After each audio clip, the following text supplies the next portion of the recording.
Good morning from St William's on Monday, the 6th of July. The Gospel for today, a reading from St Matthew's Gospel, chapter 9.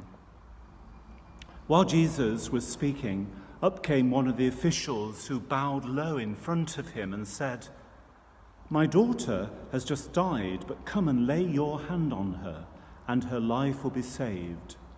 Jesus rose and with his disciples followed him. Then from behind him came a woman who'd suffered from a hemorrhage for 12 years, and she touched the fringe of his cloak. For she said to herself, "If I can only touch his cloak, I shall be well again." Jesus turned round and saw her, and he said to her, "Courage, my daughter, your faith has restored you to health." And from that moment, the woman was well again.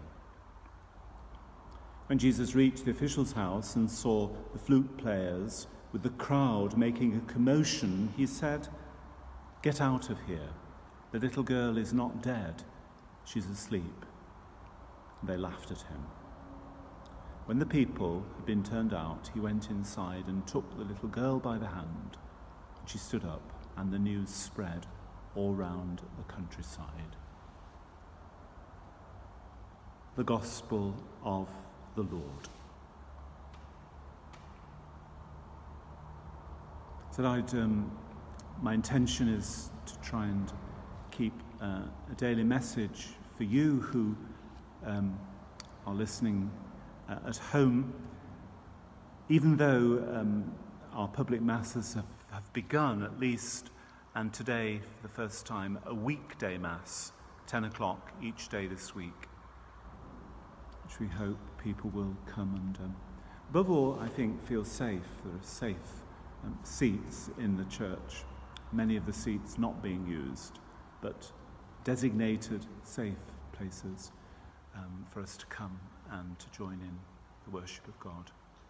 To come like that woman who came to touch the fringe.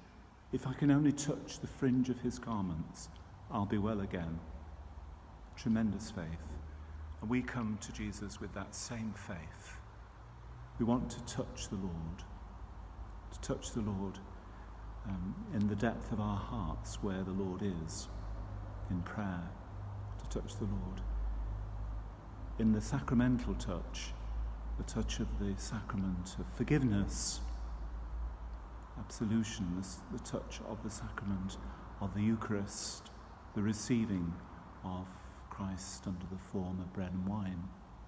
Jesus touches us and heals us today, just as he healed that woman, makes us whole, restores us to life, for he is the Lord of life.